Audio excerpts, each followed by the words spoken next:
laughing at the fact that you have poor posture. I'm not even laughing at the fact that you said it. I'm laughing at the transparency in which you said it. You see what I'm saying? You gotta Like, own it. huh? You gotta own it. Oh no, for sure. But that's and I think that's the beauty of getting to this age. Yeah. You own so many things. Like you can openly say with little shame, I hope you're not expecting more than one round because nobody got that over here. Like it's gonna be a big flashbang, baby, but that's gonna be the only bang. You know what I'm saying?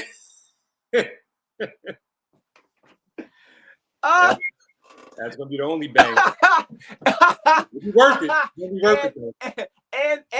And dismount with the same confidence that you did when you was 20.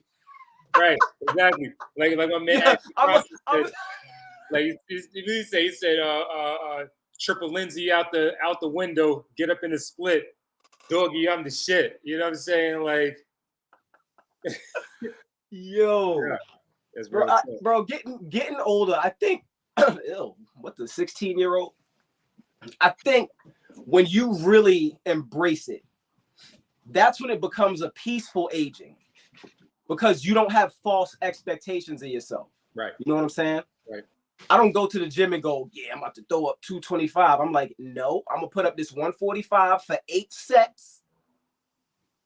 No. I'm saying I do. I'm still high-fiving. I high-fived because I needed one. But anyway, what were you saying? I'm saying I'm going to the gym looking to throw up 225. I max out at 275. I feel that. So, you know, I still got a little bit of my trainer days left in me, but I don't. Oh, you did that too? Anymore.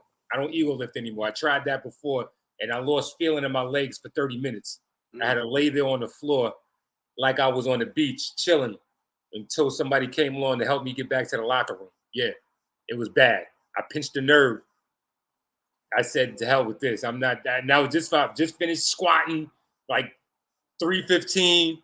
Right. Deadlifting 365 all in the same day. Go over there to kind of use a foam roller on my back to kind of, work out some kinks, pinch the nerve. I'm laying on the floor 20 minutes straight, hoping nobody don't notice that I'm hurt. That's crazy. Word. Ever since then, well, no more.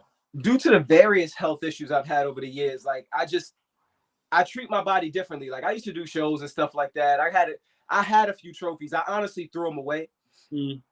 I threw them away when I was sick because it was almost like I was in that time of my life where I was really looking at what I was being shown.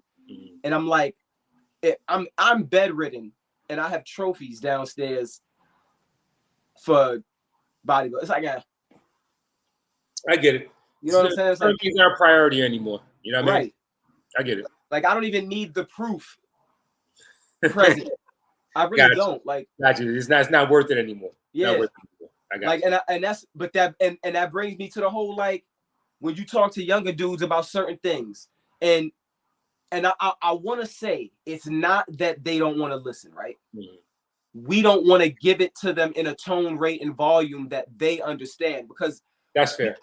We have to understand. So I noticed this yesterday because I was watching a younger dude talk. He was 32, and I'll say it this way: I don't know his lifestyle. I wouldn't assume his lifestyle, but if that wasn't his lifestyle, then that's what we raised them to have a softer life, so they're going to be less abrasive, less aggressive. You know what I'm saying? And it took me a while to really kind of understand that dynamic. You know what I mean? Like I fully was aware that my son isn't going to be me. You know what I'm saying? And I fully fine with that or whatever like that. But there was like certain aspects that I may have been looking for prematurely without giving him a chance to develop his own character and understanding, like you were saying, that the lifestyle that we've afforded him at this point in time would not call for such harsh reactions or such aggressive stances on situations like that. So I told you that's a great point to put. I never really looked at it through that perspective. Every opportunity I get, big dog, I share that kind of info with other brothers in my age group, and especially if they have sons, Like I'm man, I almost got tears in my eyes with what I'm about to say. Like, I love being an influential Black man. Right. Yeah. You feel what I'm saying? Fact. It's such a crown of honor to me to walk into these classrooms or be around these youth, or not even kids, younger men. Yeah. Yeah. To have younger men, 32-year-old men go, oh man, like how did you like with the confidence and I just like, you know what I'm saying? Like being an influential Black, bro. Yeah. I mean, because we're the most copied, sought after, hated, plotted against, loved. You know what I'm saying? Like, our story just alone gravitates the attention. People gravitate towards because the resilience that had to be shown and the fight that we didn't know we had in us until we was faced with certain challenges, and all of that stuff always come to play. And the people just want to be a part of a great story. They want to be a part of greatness, and they marvel at how we was able to persevere through. I was talking to a guy yesterday. You know, there's still some white folks out there right now that don't know how crack got into our communities. I was talking to a person yesterday, my guy, where he was asking me, because I was going through a little rundown, me and my guy that run the studio.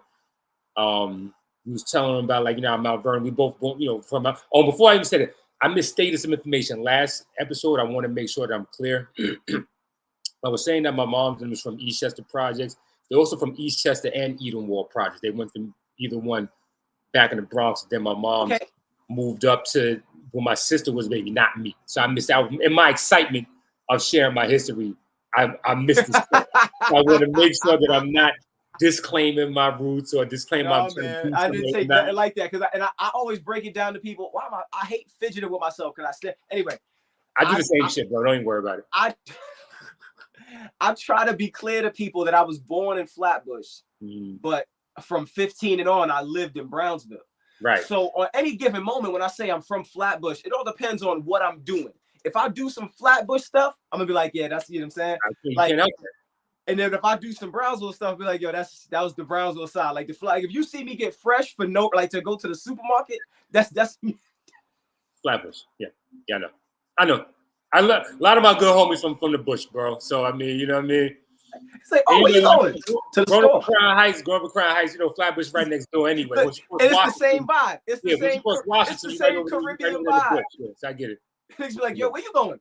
To the store. What's wrong with you? I thought that was. What do you wear to the store? I thought I was only a Uptown Cats. I thought we only did that up here. Yo, that's the other thing I wanted to say. Like, you being from up there, right? Especially for Brooklyn dudes. For me, I speak for me. I don't want to speak for all Brooklyn dudes. I speak for me. I always looked at Mount Vernon, Westbury, New Rochelle. I looked at y'all like Long Island. I feel like y'all had it better than us. Oh, really? Yes. That was how little I knew about Uptown, bro. I was Brooklyn, Soho, maybe Upper East, Upper West Side. And after that, I was upstate. After that, everybody, a lot of cats from BK thought Mount Vernon was upstate. They thought we was like Albany, Rochester, you know what I'm saying, all that stuff like that. I'm like, fool, like, we like Bronx North, dog. Like you can leave the Bronx to be in Mount Vernon, wouldn't even realize you changed counties or cities or whatever like that. See, but that's the difference, because, and I've always said this, and this is no disrespect to Brooklyn dudes, but we don't leave it. I don't leave this, y'all, and I say that to all the time. Like, y'all niggas don't go nowhere. We don't leave it. how we expect y'all niggas to go nowhere? But relax though, because y'all, the reason y'all know is because y'all leave where y'all from to come down there. I admitted that last show. I said, bro, my boys didn't want to leave the block. I got on the 2 train and I took an hour ride with my Survivor Tools kit. Remember the Survivor Tools kit? Slice of pizza, a Snapple, my JanSport, and my Walkman. Okay? An orange box cutter. That was a survival kit. Hey. All right? That was my daughter don't even understand when I said that. I mean, all you needed to hear was the crack, and you know they meant business. As soon as you heard it, yeah. Like, so that's what I'm saying. So yeah, I was in BK a lot because you know, the dudes in my building sometimes were kind of boring. So yeah, I'll give you that. I'll give you that. There was a lot more life going on out there sometimes. But the funny thing about all of that is when you're inside Brooklyn, right? If you're tired of the hood vibe and you know people, you could just shoot over to Sheepshead Bay or shoot over to Bay Ridge or shoot over to Borough Park or shoot over to Fort Hamilton or shoot over to Midwood. If you want to keep it hood, you go to Flatbush, Crown Heights. Like it's like whatever your vice is. Yeah, whatever your fancy was, you had to answer. And it was like, why would I leave when if I like white girls, I could go over here. If I like Spanish girls, I could go right. And I don't have to cross a bridge. I get it. No, I totally get it. I have no qualms with the argument whatsoever. I totally get it. That's why I tell you, that's why I frequented the neighborhood so much or whatever like that. So I totally get it. But you know what I'm saying? I just want to be clear on that so I wouldn't mistake my words. Let me tell you something. Let me tell you a story. Let me tell you something that happened to me when I was 18.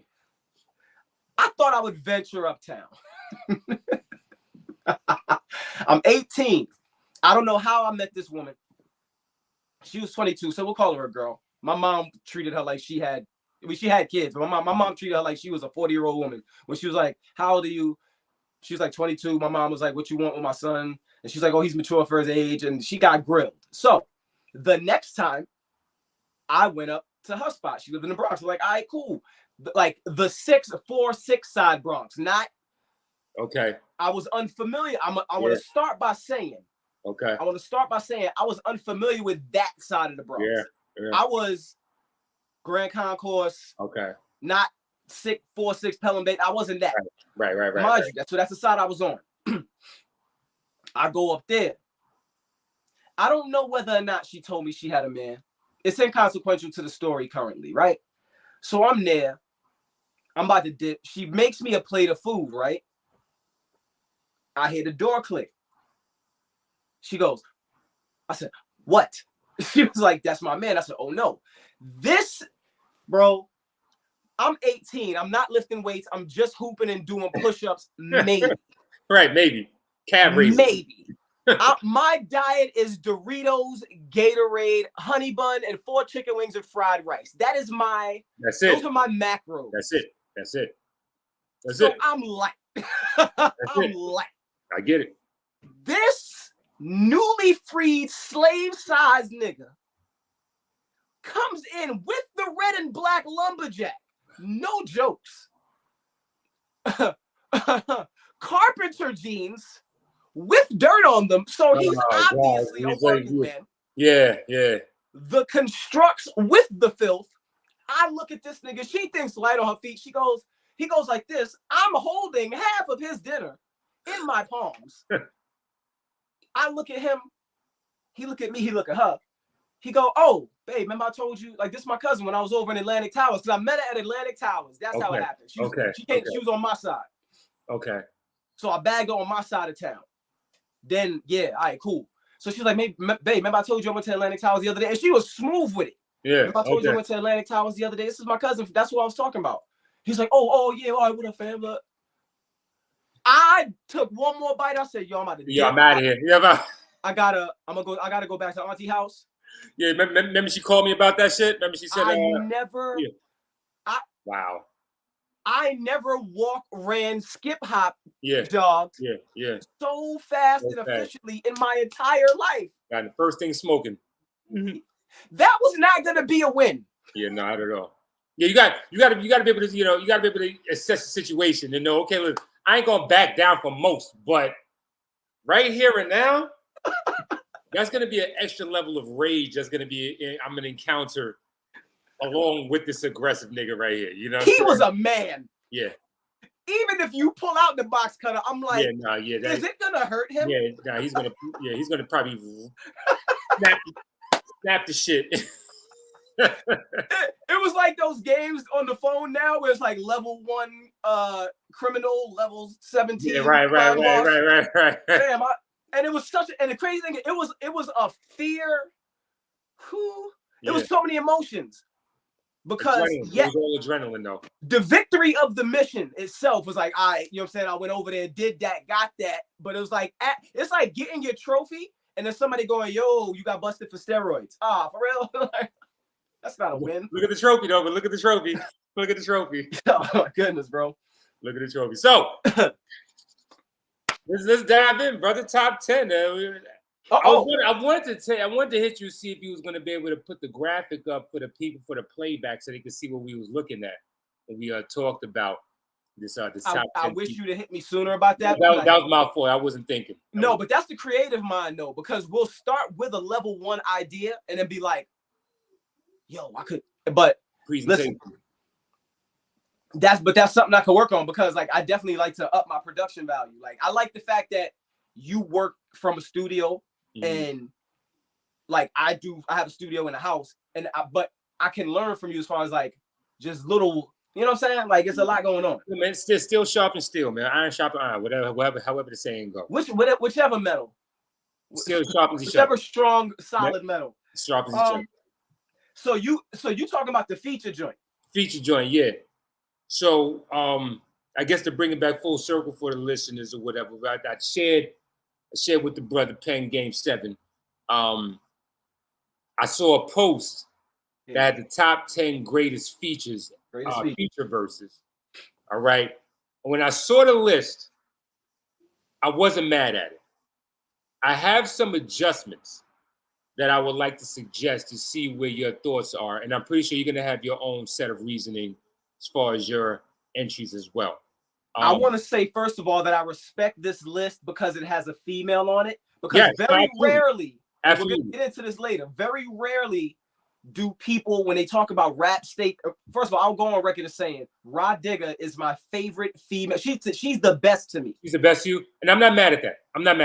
I like Rah Digga. But the reason she's the best to me, even though I went to high school, my freshman year of high school was with Fox, and I think she's dope too. Fox got a stain on her jacket because of the ghostwriting thing, because Hov wrote the hits. Yeah. Inga could write.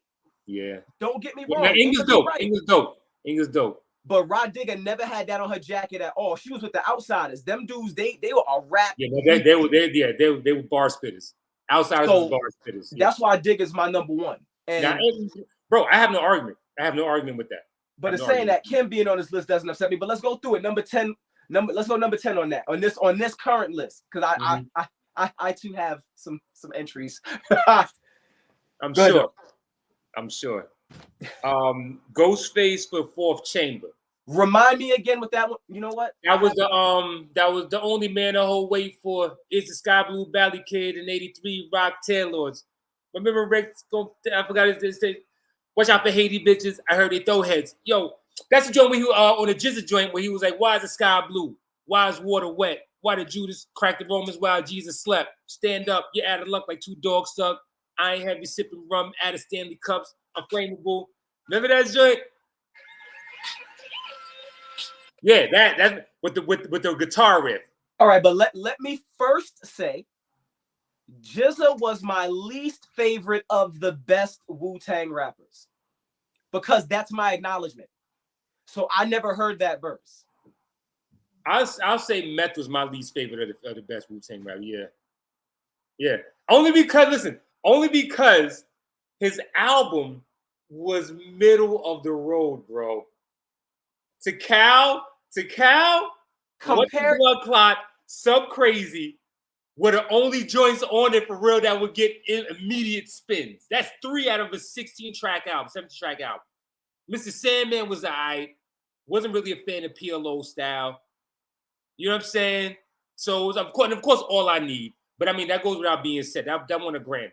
Meth vs. Chef? Huh? Meth vs. Chef? Meth vs. Chef. I like Meth vs. Chef, but I didn't go right to that song. But I mean, okay. But let's think about it. Let's think about the standard first and foremost. And this is such a harsh deviation, but I feel like this it is because we gotta get back. We gotta get back. Yeah, back to the list. We got it. What we're comparing his solo entry to a Purple Tape solo entry, which is unfair. Because Purple Tape, you can say that with anybody in the Wolf. That's the case. The only one that came closer to Purple Tape was Iron Man for real, as a solo entry. Do you want to hear a harsh truth? I liked Old Dirty's album better. I do too. I liked it better than Meth's. You know what I'm saying?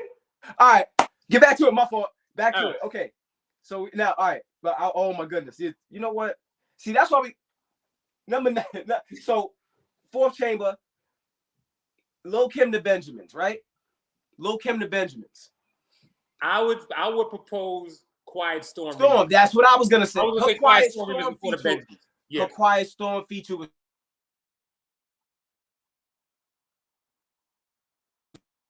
Yo. I'm back. Yeah, you back. Okay. And you can hear me? I hear you. And you can hear me? I got you. Yes. Okay, cool. Yeah. I just got a phone call. Anyway, I see that's when it's my daughter and I have my daughter and my girl are the only ones who have the D&D push through. Everybody else gets the firewall. I got you. Her Quiet Storm verse was so elite amongst other male verses. Like that Quiet. I mean, come on, man. But that's another one. She's another one who got that on her jacket. And but I would have said if you're gonna have Kim on here, that's the one that gotta go on. That's Kim's pinnacle verse, if you ask me. That's a pinnacle feature. I don't care what nobody say. You know, that's a verse niggas can ride around blasting and singing along with, and ain't nobody gonna look at funny. You can't do that with no Nicki Minaj. You know what I'm saying? You can't do that with no Cardi B. Watching 6 niggas talk about hot damn hoe, here we go again. Yo, and that we gonna be each other's face the whole time, like you know what I'm saying? No, we straight men. We gonna be hot there, light as a rock, bitch, hard as a cop, bitch. But that's the beauty of it. Yeah. Yes. Age, you'd be like, I don't care about none of that. This verse is crack, and I'm gonna rap it word for word. And the shit matched perfectly with the theme and the presence, the presentation, the arrangement of that whole song. It matched perfectly. Like they couldn't have found a better person to do that remix than Kim, if you ask me. Nobody. But does the looming question of who penned that mess with you at all when you think that was post like big? So that was 99. So I'll now I understand that there were most rappers of that ilk sometimes had help. All right. I'm no fool to that. I don't know who penned that. Who was writing for niggas at that time? Was that Loon? That was writing for cats for Bad Boy in 99 around that time. Loon, Cam he was sublet. Mace was writing. But Mace already was in Atlanta at that point. Mace he got ran out of Harlem in by 99. Okay. That's a tragic story. But anyway, I got a funny story. Anyway, but the thing about it is there's so many super low key writers, right? Ness hung around for a minute. Loon was around for a minute. So whatever mixtape rapper was hot that Diddy had his hand. Red Cafe. Shout out to Red Cafe. I banged with Red Cafe. Shout out to Red Cafe. I banged with Cafe. He got sneaky bars. Sneaky hits. He got sneaky hits. I like Cafe. Shout out to my man Kevin right there. Cash Mooney. He's a producer. He's hard. He's hard. What up, Kev? But yeah, so it might have been any of that. I mean, honestly, it might have been Pretty Boy because he was writing too. Right, because he didn't write for Inga though, did he? No. Inga wrote for him. Yes, she was better. Right. How you, yo sis? And the thing is, that Firm All Stars, that we are the firm. I love that song. Yo, I don't rock with Pretty Boy like that, but that song and the funny story, like my ex that was from Brooklyn, she had went to school with all of them, Bishop Lockham and everything. So she was telling me about them before them niggas blew up back in like 96 or whatever like that when I started messing with it and shit like that. And I didn't believe it until I went home. I went back whatever to the block. She from originally from Bushwick.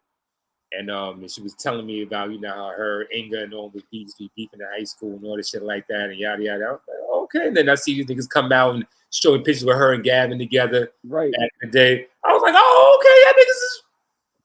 But that's what I love about our era of Brooklyn. We all have, and I said this in another, I sent this to you, but I didn't want to touch on it now, pause. But the fact of the matter is, it's real. The fact that when you're our age and you came up in that time, hip hop means a lot to you because you have actual hip hop stories. Yes. Everybody in our age group has a hip hop story. Absolutely. You know what I'm saying? Somebody that somebody knows, if somebody notable, that's right. Has it right. Somebody notable, right? Like the fact that I played on a hoop team with Magnum Force Generals. You know what I'm saying? I was in it. I hate the stupid thing, man. I can't. And I talk like this. I do that, so it makes me mad. But anyway, the fact that I was around Starang and Rock and P, like you stories, we got those, and that's why we take hip hop so serious. So when we see people like that just treat it like whimsically, it's like, nah, bro. Like this is a life. culture. It's like a nationality for real. That's a fact. That's a fact, and that's what. And I made mention on my last show that I taped. I didn't finish editing yet. I made mention of you in the show when you asked me on there the other week about what's the best thing about hip hop to me, and I was saying about how it kind of gave us a real identity in this cultureless environment that we were forced into. We was able to create something from nothing and be able to, and it became a fabric of abidance, of living by. It became it's a staple, and then it became the rest of the culture for the rest of the world after that. You know what I'm saying? So again, I digress. But yes, we seem to. It happens. Shit happens. What's number 8? Okay. So this is a tough one because this is such an argument. First of all, Nature has the best verse. Do you know why I say that? Nature kicked down the door. Nature, first of all, go back to that DJ Clue Volume 1 and listen to that Nature song. I don't remember the name of it. I'll find it later. But Nature had the best verse on that song. And it's like there's no, as long as you don't say Nori, there's no wrong answer.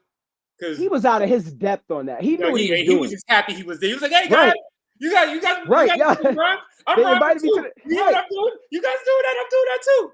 It was like, "No nigga," you know what I mean? But he was able. He struck gold with that song being on his album as like kind of the kickoff introduction to the NORE album, whatever like that. But you can argue anybody's verse on that joint as the best verse on it, honestly. You know what I'm saying? Cam's verse, 606 places, of course, 6 cases. Well, that's all over 6, because I wrote 6 aces all over big faces. Like, you know what I mean? But yeah, Nature's verse. Nature smoked that. Yeah, Nature I'll say Nate and then Pun.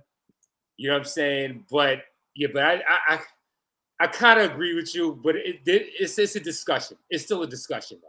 So real quick blurb, Pun. I don't need you to explain him to me because one of his, first of all, his verse, super lyrical, with him and Black Thought. He left Earth, right? Just call me Baby Jesus because lately niggas been praising me crazily. Yo, amazing slavery. There's a verse on a Biggie duets. Him and Big. You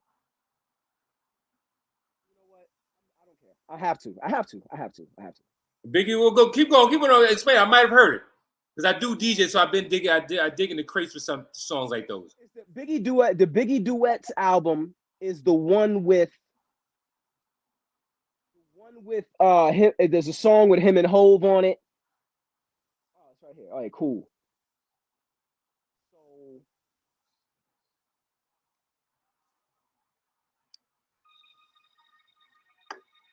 I'll do this.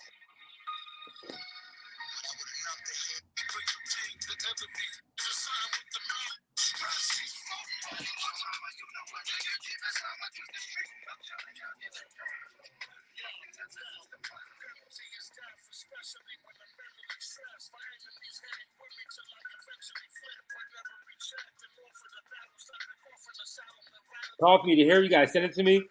I got you. But it sounds familiar though, bro. Like So I probably should have hooked it up to the Bluetooth, but I wasn't thinking. There's a lot of things we should definitely do beforehand because I have so many ideas for these exchanges. Anyway, in saying that, I've listened to Pun leave Earth so many times. However, I can only take so much of the breathless. All right, man. It gets redundant. I feel that same way about Joyner Lucas. Okay. I almost feel the same way about Cam sometimes. Okay, I can see that. Cole's voice gets flat to me sometimes. And I know you're saying the hardest bars I've ever heard. But you get stuck in a flow that people love and you get a lot of reaction from. Like Busta did with the Look at Me Now verse, and he had like 6 more Look at Me Now verses after the Look at Me Now verse. They argued me down on the internet about that. On my TikTok, niggas was going crazy. They was like, well, how dare you talk about Busta the God? I'm like, I love Busta too, but we got to be factual. Anyway. So we got that. All right. So yeah. All right. So yeah, we discussed that. Redman Headbanger. We can leave that where that is. Yeah. I don't know this one. Who Shot You for Prodigy? Yeah. You know you ever heard that verse? No. Wait. You never it was on LL Cool J's. Oh, yes, I'm sorry. I'm about to say it's I Shot You. Yeah. Oh, they said who shot you? Oh, yeah. I shot you. I shot you. Yeah. Illuminati for my mind, soul, and my body. Secret society. Trying to keep an eye on me. Yeah. But I stay incognito. First of all, let's talk about the word incognito. I love that about him. Incognito, making my move strategically. Yeah. Incognito. Similar to, like his cadence. That's why I like. See, but it wasn't until I got older. Because when I was younger, I liked the punchy dudes, the Cassidys, the Freeways. I love the punchy. Give it to me. Yeah. The slick punches, I let them. But when I got older and I started talking slicker myself, those made more damage. Those committed. Ooh. That's how Roy Jones used to knock niggas out. The slick pops. 1,000 cuts. Yeah. Yes. Amazing. Yes. Exactly. Because there's a difference between a Geechee Gotti punch haymaker and a loaded Lutz bow, double triple entendre. Like it's you're getting hit with combos. Yeah, exactly. It's not just a man scraper like that. Man, P underrated. I might have to do my re-ranking. So he's super underrated. He's super underrated. And I heard a lot of niggas don't really rock with P like that. They don't think he's that lyrical. I don't get that, bro. I don't get that. 15-year-old. I got a 15-year-old life coaching client. His favorite rapper is Prodigy. He's good for 15. him. Good for him. 15. Good for him. He was raised correctly. So let's talk about this Inspector Deck verse. Okay. Yes. I have my thoughts on it. Go ahead. It's not even his best verse to me in life. His verse it probably isn't his best verse. It probably isn't his best verse, but it's his most impactful though. See, but it doesn't. Okay, so now we're gonna play with the word greatest. What do you feel is his greatest verse? What was his greatest feature then? First of all, how is it a feature if he's in Wu-Tang? That's the thing that's throwing me. And it's funny you say that because when I initially looked at this post, that was in the comments. How was that a feature if he's in the group? Right. No. So first and foremost, but his verse on Tres Leches hard. It is. His verse, I mean, off the top of my head, Inspector Deck. He has another verse on the meth. They could have did Above the Clouds. Him and Gangstar. You ain't like that one? I don't listen to Gangstar. Don't listen. Hold on. I might just have to give you do-rag action right now, bro. Like, that's first of all, don't murder mook me right now. Nah, man. Like, I'm looking like Hitman Holla in the skull. I got my whole sunroof open. That's why I got the do-rag on. Yeah, I got my whole sun. I ain't shaved in a couple days, so I got the sunroof popping, baby. I got the whole convertible. My shit. I got the titties out. Say it's topless. Say the titties out. Titties. Don't say the call topless. Say the titties out. My shit is topless right now, bro. That's why I got the do-rag action. Man. I got a shave. Yes, I don't listen to Gangstar. I never. So okay. Run it back. Didn't he represent Brooklyn though, bro? Even though he's from Boston. But listen to what I'm saying though. The time that I was rising in my hip hop ear, you have to understand who I was listening to through that. I was listening to Special Ed, Bruce Schnickens, Leaders of the New School. Okay. There was a group from around my way named Bustin' Melons. Like the kind of rap, his tone. The Bush Babies. You fuck with the Bush Babies? Oh, that's where Mos Def was introduced. Okay. Most Def was on the first Bush Babies album. Like that's how far back I go. Gotcha. But listen to Guru's voice. I'm a voice guy. That's my biggest beef with Nas. Very modest. I don't like Nas's voice a lot. I don't like J. Cole's voice messes with me a lot.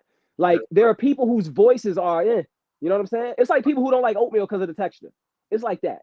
That's like that's how Big Sean is for me. I can't listen to nothing Big Sean. His voice. I love Sean. Okay, so we on the same page then. Delivery, his voice. You know what I'm saying? Like it's just too nasally for me. I like Sean though. He makes decent music though. I'm not gonna hold you on that. I'm never gonna deny the man his craft. He makes decent music. When I was DJing heavy in the clubs, I used to spin a lot of his shit because people liked his music. But my ears. He knows how to make a hit. He knows how to make a hit. He does not make it. My ears are making his music. Though. Hey, he's super slick, punchy too. He does. That's what I'm saying. He has good bars, but it just the presentation. I can't get past the voice. That's the other thing that's throwing me about this list. How is no verse from Mercy on this list? But anyway, Nas, It's Mine. I would take that off. I would take that off completely, and I will replace that with. Capadonna's Win Awards verse. He shitted on that whole song. That was 32 bars worth of shitting. He did. It was a 5-minute song and he had 2 of the minutes. And the song ended. And the song ended after his verse was over. Do you want me to just say it? Because I don't. You didn't like that either? I didn't like Capadonna. Oh shit. Hold on. Bro, now you pissed him off. Punchy. Now you pissed him off. Punchy, bro. Like, did you listen to what I sent you? Yeah. Did you get my response, bro? That's some. I'm gonna keep it all the way buck with you. I'm gonna keep it all the way up. Kilo. Now I'm gonna clip this because he's talking about my rap skills. For all you niggas who be in my comments talking about, can you rap? Go ahead. Listen and hear what I tell you with this. I clicked on the track. Not expecting it to be trash. I didn't expect because I know we're from the same ilk. So I know if you're gonna put passion into something at this age and you still have, if I'm gonna get on the court, I'm gonna still be able to dunk, pretty much. Okay. I was pleasantly surprised at how good the song was. That's some shit that I would be used to hearing on the Status Selector show off radio. That's some shit that the sound, just the verbosity, the lyrics, just the content. That's some shit that I would expect to hear on XM radio, show off radio. Submit that shit to Stat, my nigga, like for real. That's some shit that I would expect to hear on there. I swear to God, I just came from the gym, and I have an after gym a routine. After I come from the gym, so I'm in the parking lot at the gym, and let me listen to this shit real quick because I want to reach out to homie anyway. But let me listen to the joint real quick. I put the joint on, and I was just like, "Whoa!" I had to run this shit back. I was like, I had to make sure this is the same motherfucker. Okay, all right, let me play this shit again. And I was rocking with this. I mean, I was caught off guard. I was like, this shit is high quality. Most people are caught off guard because of the way I talk in my real life. I was like, yo, this shit is really a decent hip hop that I can hear some shit like this keeping up in the 2020s. All right, bro. All right. Like I really do right. No, bro, like, yo, yeah, you got some shit with that. I'll put my hat back on to tip it to you. You got some shit with that. All right, bro. And you know what's funny about me? I write. Look at something and I'm like, "Ooh, that's a punch," and I'll voice note the one punch, and then I'll just build off that. Now, what I will say musically, and I'm glad Kev is watching because he made a beat on the EP that I was telling you about. I was rapping double time on that. I'm not comfortable with it, but I did it. What I don't like about me is I'll sacrifice being topical for being lyrical. Mm-hmm. I'm never gonna tell you anything about myself. I'm not telling you anything. All you're gonna know is you gonna. Gotcha. And that's a flaw of mine musically. But I don't want to get personal. I don't want to. I have a song where I get personal. I don't necessarily like it, and I don't like my voice, by the way. But that's just how I'm the same way. Like I hate thank you. myself when I be doing my post edits for my shows. I'm like, do I really sound like this? And people think I'm funny. Oh, okay, fuck it then. Let's go with it. They like it. I don't like my rap voice. My speaking voice, I love my speaking voice because I learned how to project because of coaching. But like my rap voice, I think it sucks. So who would you put? So what do you feel about the It's Mine verse then? Get back to that. I never heard it. I want to replace it altogether. If I'm gonna replace it with anything, Jay-Z Blackout. Jay-Z's Blackout, but I'm a monster. I sleep whole winters, wake up and spit summers. Ghetto nigga putting up Wilson. Yeah. Come on, man. Yeah, hop out with sixes and hummers, bitches among us. Try not to let this bullshit become us. Yeah. Toughest gun better the gun butcher. Come on, shut up, Hov. Get out of here. And you and X never liked each other for real, so that made it extra. That made it extra. Little extra. Brooklyn was on that joint right there. 1 minute it's like I ain't got no problem with homie. Next minute it's like the nigga running around in flip flops and sandals on vacation. But he did do dog dirty for real. Yeah, he did do dog dirty. Yeah. Like don't. But that's kind of like the consistency I'm hearing about Jay now. Like he was a real snake type nigga, man. When it was. That's why I have my number one spot in my hip hop list, man. My 50 total MCs. He only took number 2 because of all of the fuckery that I heard that followed him, man. You know what I mean?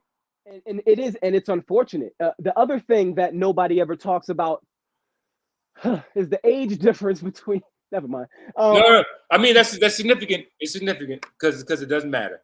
Number 3, AZ, Life's a Bitch. All right. Yo, I can live with that. That might should be higher up. That top 3. It should have cracked top 3. Now I'll give you that. It should have cracked top 3. I respect what's about to happen next, right? I respect it, but if you think about it, Scenario should be number 1. Who should be number 1? Scenario should be number 1. Number 1. Okay, I can get with that. A whole bashment. I want to say it was a good 200 people. Everybody. All over the track, man. Everybody. Yeah. 200 and something people. Yeah. From a lyrical standpoint, Verbal Intercourse is definitely number 1 on this list. Yeah. I use Verbal Intercourse as a poem for my senior year 12th grade English class. We had to come with a poem and we had to be able to explain what the poem meant to the people. I took Nas's verse of Verbal Intercourse, obviously censored it for the, I couldn't say how to weed inside their pussy.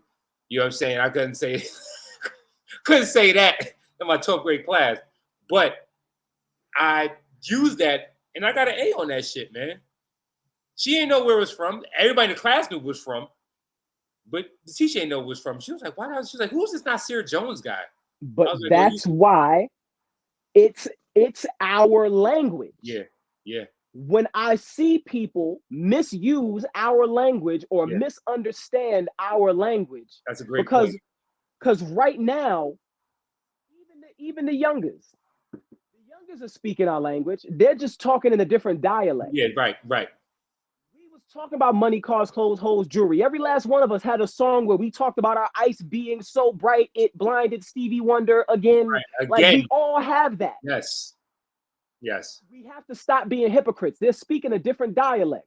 Our elders hated us because we was talking about money, cars, clothes. I was like, that's what LL was talking about. Like if you don't get out of here.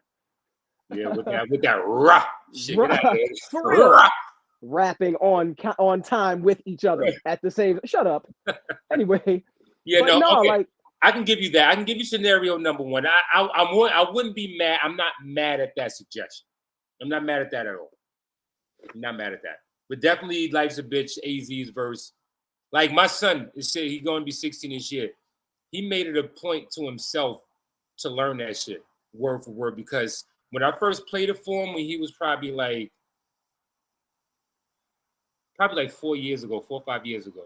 5 years ago, before he moved back up to New York. We were still living in the DC area. I played it for him. I had all the clean versions of Illmatic, and it was written. Mm-hmm. I played the album for him like back one day. We worked about an hour away from where we lived at the time, and then we ran a youth center. So we would get the kids from school, and we would go to the youth center out in Annapolis, Maryland. So on the way there, I would play half of Illmatic, and on the way back, I played the other half. The next day, I played half of it was written, and on the way back, I played the other half of it. And he said that he like it was written better than Illmatic, only because he said it sounded cleaner. It did. It did. And that right there was like, damn, this boy got an ear. Yeah. He got a good ear. Yeah. Because Illmatic was obviously nothing was made for the radio. Nothing was made for nobody but project niggas and niggas that live next to the projects. Right. But it was written. We saw this is what the entrance of the Jiggy phase and the Cristal and popping bottles phase and shit like that. But it still didn't feel that way. It didn't. No, it didn't. But it spoke to that segment. It very much so. And this segment. And see, that's where people don't understand my distaste or displeasure, because it's not distaste, because listen, he is who he is. And there's nothing I can say that removes that. Mm-hmm. But that's where my distaste with him. Bless you.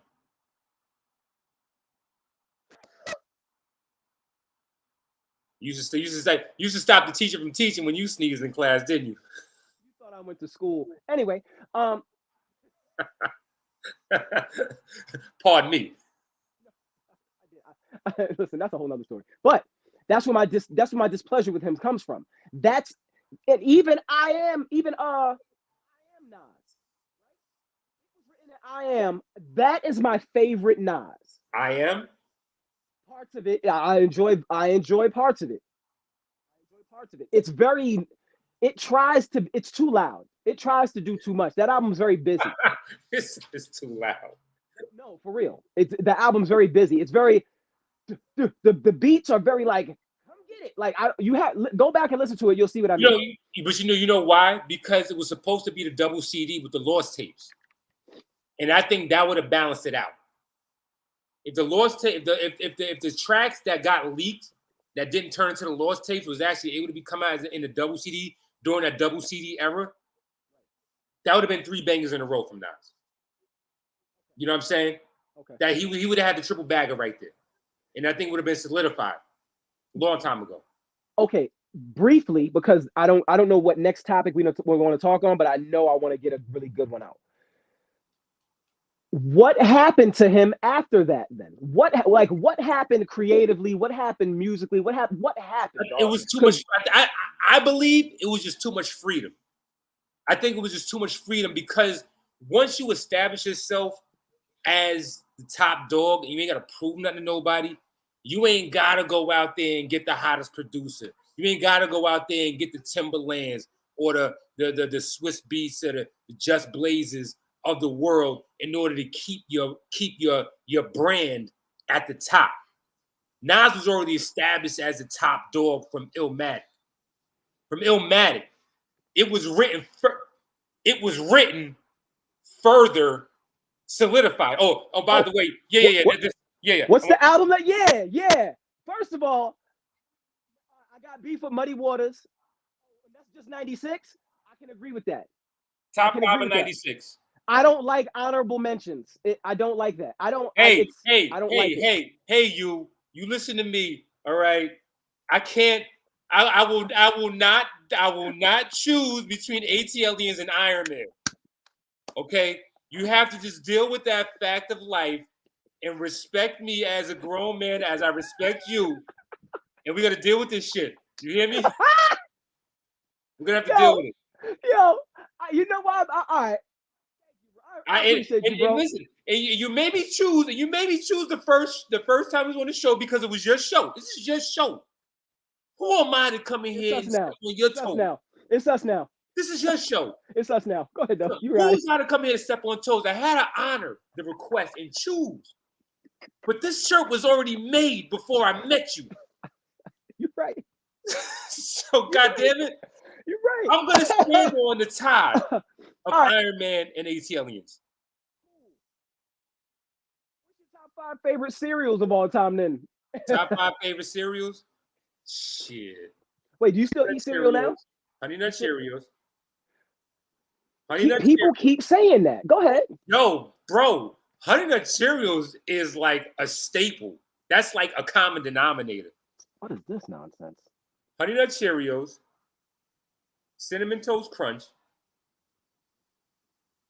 Cookie Crisp was a banger for so long.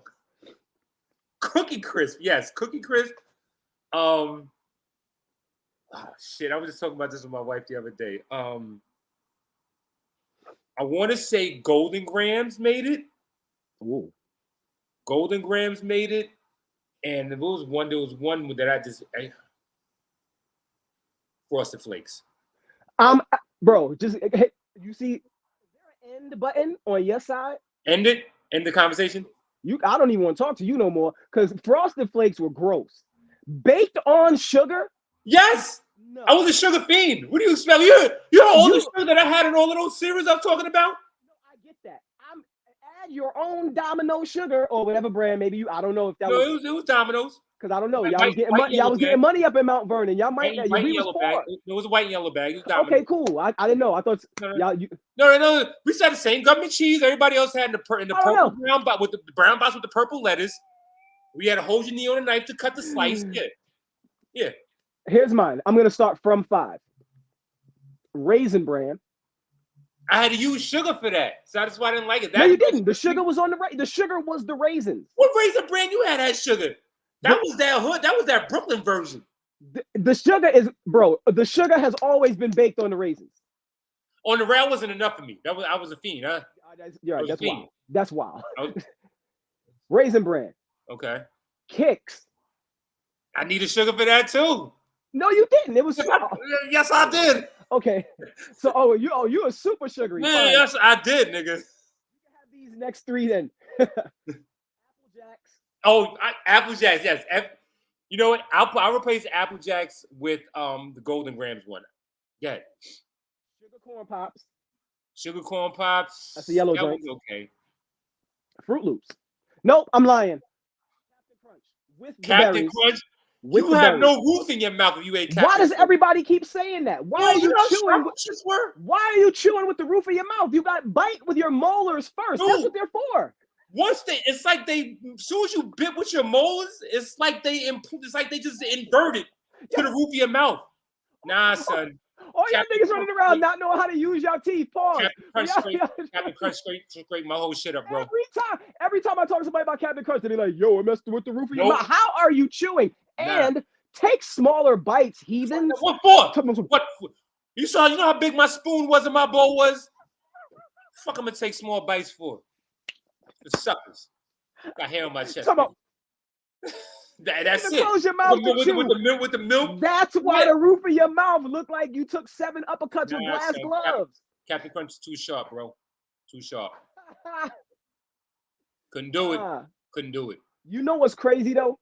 That right there, on a corporate level and on a workshop facilitation level with kids, that icebreaker works every time. I bet. No, absolutely. Because there's some kind of relation, some kind of relatability that drops in everybody's lap right there with that. Absolutely. Because if you take cereal, which immediately snatches everybody back to their childhood, right? Yeah. There's a vulnerability that they now have to answer that question. So in working with corporate people, break with that. Now everybody's relaxed. Yo, let's talk about what we got going on with this presentation.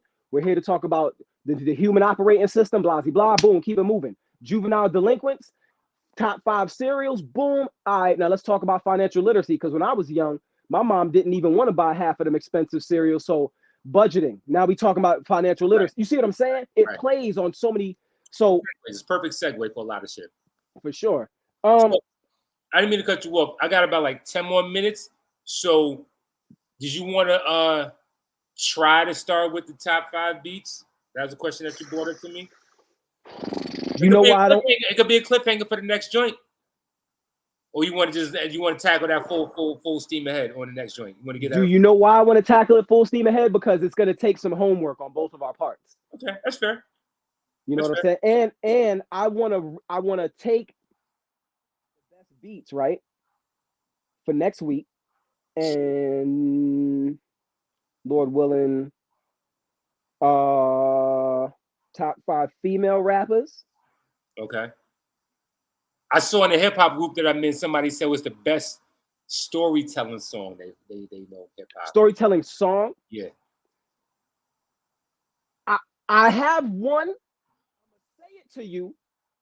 You say you're one back, we make the list for next week. I already told you what mine was last week. I gave you Power. That's the greatest story in hip hop ever. That's the greatest, and I'll accept argument is not going to change my thoughts. Right. I'll accept the argument, and I'm willing to entertain. I'll entertain all entries, but I can't find one better that encapsulates imagery, metaphor, triple entendre. Well, you know why that's almost not fair? Because that's the perfect story. First of all, I'm glad we're having this conversation right now because we don't have much time left, and this is great content. Listen, the fact that it's not fair because when you talk about concepts, even whoever your best pens in hip hop, whoever your favorite pen is, you can take a Black Thought. He is ill. He can't create that. He cannot tell stories. He cannot tell a story. And now you know what? I never thought about that, and I like Thought. The only story that I know him telling me was that the shit with the Erykah Badu singing the hook. Listen, Mr. Cheeks told a story like that, and he's horrible. I love Mr. Cheeks though. That's my guy. He's horrible.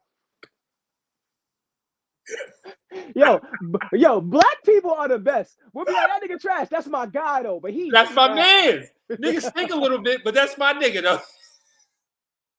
But my story song, I was recently introduced to it over the last couple of years, last 3 years maybe. Shaky Dog, Ghostface Killer. Oh, hell yeah. Yo, I'm mad that I didn't enter that as my entry for Ghostface joint. I said it was 260 from Ghostface.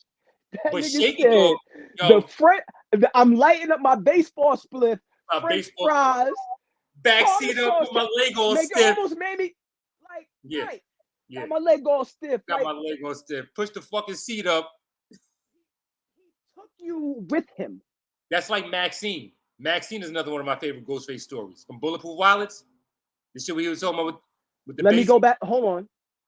I'm okay. You didn't listen to Bulletproof Wallets. Give me. This sounds like a setup. You say you didn't listen to Bulletproof Wallets either, or you didn't like that shit. Is that where you're going with it? Every time you look at me like that, you always got some shit to say about what I did, what I listened to. You don't like. Is that what you're about to say? I keep trying to hide from you, but I'm like, is that what you're about to tell me? You didn't listen to Bulletproof Wallets album? You missing? I won't even. Let me say this. First and foremost, I just recently got into the habit of listening to whole albums. Okay. Number one. All right, fair enough. That's fair. Because when I was young, I listened to whole albums of people that were my favorites. Gotcha. Okay. As I get older and I start to have real hip hop conversations with people, I'm starting to listen to people that other people say are great, because if I'm going to have an exchange with you, I'm going to have basis. I'm not going to be like these internet niggas just standing on the porch like an old man naked under a robe yelling things. No, I'm going to come. Yeah. I'm going to do my homework because I respect the culture enough to do that. I've recently just started listening on volume level. Benny, Ransom, Spesh, even Westside Gun with his weird voice. But listen. Yo, that's my guy right there. Yo, do. Brick after brick. That song right there, though, Brick After Brick with him and Fab. Wee. Fab being the biggest underachiever. You know what? We'll save it. He is though. We'll save it. He is. He has the most wittiest bars, but he's just you know what it is? I think this is my I think this is Fab's problem, because I don't have a problem with Fab. Shout out to him. I met him in B-Boy Projects back in 1995, before the first DJ Clue tape. Okay. He was always like that. Okay. Like that jersey hat. Always pretty. Always fresh. That was always. It wasn't created for rap. That was always him. That was him. Okay. But in saying that, hold on for a second. Sheesh. I'm sorry. Where was I? You met Fab, and he was biggest underachiever. Yeah, biggest underachiever, right? Right. I feel like because we don't know him, every rapper we love, Harold, List, we know their story. They have a story. Fab doesn't have a story. That's fair. That's fair. If you look at Nas, we know Nas live from the barbecue almost went to hell for stuff like you know what I'm saying? Yeah. That's part of his backstory. We know his dad was a jazz musician, so and we know, you know what I'm saying? We know things about Nas that make us feel with him. Right. We know Jay's dad was absentee father, alcoholic, heroin addict. We know he shot his brother. You know, we know some things about Hov. We don't know everything about Hov. Right. We kind of let it. We know enough to we know your story. It's relatable. We can relate. I lost 92 bricks too, fam. It's you know. We all did that. Who hasn't done? You lost 92 bricks too, right? With Spanish niggas name Englique and shit. You know what I mean? But we don't know Fab. We just know Fab is nice. That's true. That's true. I never thought about that. That's true. That's true. We like to feel connected to our artists. Tell me your story. That's fair. I don't see how Big Pun got that big. Have you seen? I saw pictures of him when he was shaped like a boxer. How did that happen? No, man. First time I met the nigga was in Atlanta's airport. When I lived in Atlanta, first moved out there, I had a job at the airport. And yo, I saw all the stars in the airport, bro. All the stars was in the airport. I worked in the airport out there in Atlanta. You worked in the airport in Atlanta too? No. At one point? No. Don't tell me that.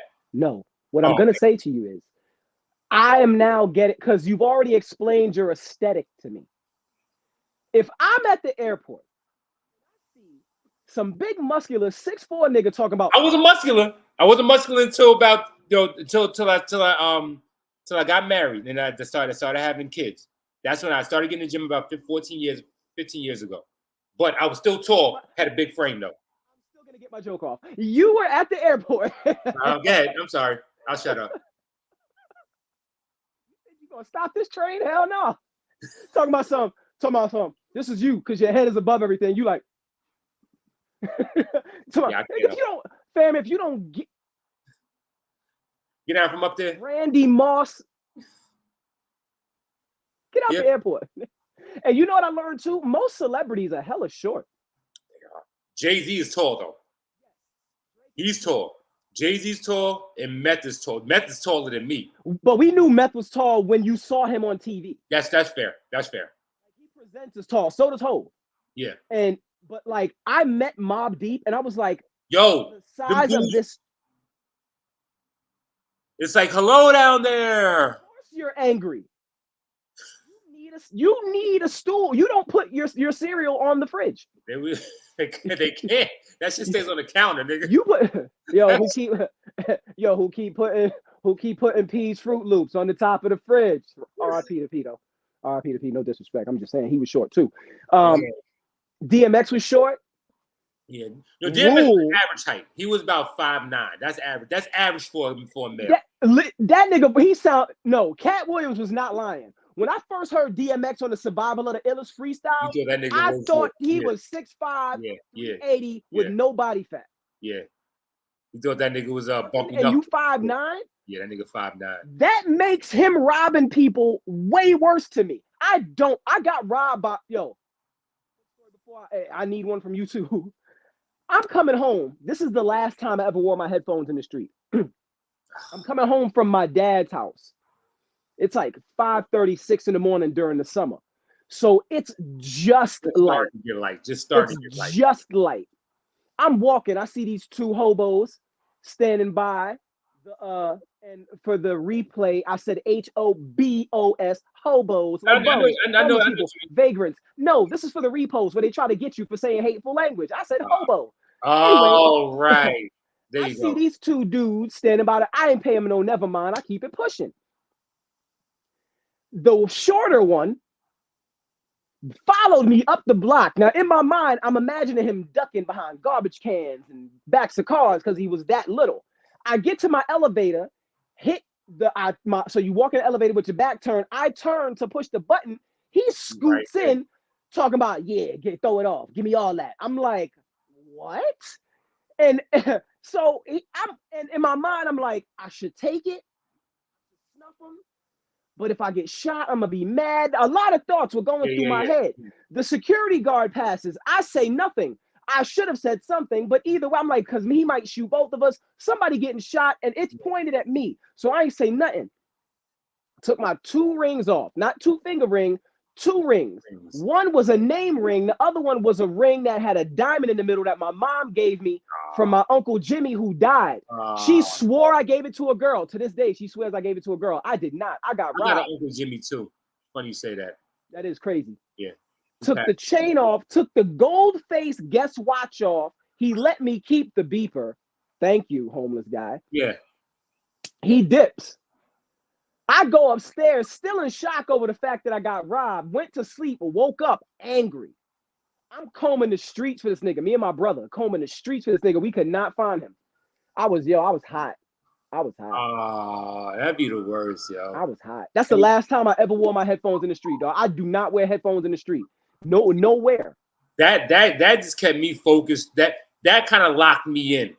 When I had my headphones on, that locked me in so that, and I was just on a swivel whole time, scanning like the Terminator nigga, just scanning, just making sure I'm seeing everybody who I'm seeing. I usually was, but at that time of the morning, you're not paying. You're not thinking you ain't thinking nothing's popping like that. I get it. I'm like 2 homeless dudes, like they probably just waiting for the liquor store to open or something, because that's what they was leaning against the liquor store by the train station. I'm like, I ain't thinking about them. That's whack. I can't even imagine what he said. He probably, I'm about to stain this little nigga right now. He not even paying attention. I meet you at the spot. I'm about to get this. We about to because he looking shining. I'm about to get him. Damn. And he did. That's whack. Nigga bought crack with my rings, watch, and chain. That's whack. That's super whack. Sorry to hear that, bro. Anyway, we all got those stories, man. Sabe, when are you gonna start dropping again? Because I'm gonna start putting your content on my. Because I listen. I don't like when I see dudes who first of all, you're hella talented. Thank you, sir. I don't know why you don't promote yourself more. I don't either. That's you know what? That's listen. That's the topic for another day. We can't get into that because I know, we out. But I was telling my wife that the other day. I'm like, I don't know why I don't just post more of my shit, man. Like, I don't know. Maybe this is a confidence thing. Maybe it's a little self-esteem thing. I don't know what it. Maybe some shit that I'm still working through as an adult that traumatized me as a child. I don't know, but I need to, and I just don't. I don't drive myself to do it, and I don't know why, bro. I'm being honest with you. I have no answer for that because we'll discuss it behind the scenes at a later date, bro. We'll discuss it behind the scenes at a later date because that's just something I enjoy doing, regardless of whatever happens. Like, I'm not a like watcher, none of that. Like, I'll post something and I'll just keep it moving. Like, I was like, this is hard. Me too. Somebody's gonna get something out of this. That's what I do. And I just move. That's what I do too, especially like on my YouTube station, especially on YouTube and Instagram and all that shit like that. I'll post something and I won't look at it until I post it again. See what kind of response I got. You know what I'm saying? Then from that, fuck it. I already posted it. You know what I'm saying? If there's somebody that had an interesting comment, I may respond to that. Or if somebody that doesn't know what the fuck they talking about and they try to say, I don't know what I'm talking about, then I'm going to get back at them like, nah, you don't know what the fuck you talking about. You know what I'm saying? And then we have a little back and forth again. But I don't, like you said, I don't post nothing and I sit there and wait and see how many niggas I don't do that. You know what I'm saying? I clip something that I'm almost certain will start a beef. Because you put that out there. And I'm like, let's argue about what I said about Andre 3000. Go ahead. Well, what do you say about Andre 3000? You have to find it on the internet, bro. I don't. I'm right here, right now, asking you. You said you had to go. I do, but that's gonna give me something to talk. Give me a reason to want to come back next week. Let's do this. I will send you the TikTok. You can watch it. Get mad and seething. Text me. I can leave you on red. I already know where you're going with it. If you said I'm gonna get mad, Because you see, I'm defending my stance on homie. I see your back foot. I saw you plant your back foot. You plant. As long as you know, I got a strong foundation. I got a sturdy foundation. Because you're gonna need it when you hear what I got to say about it. All right, man. That said, my man Sabe James, who we did not introduce, find him under that name because he's the only one I checked.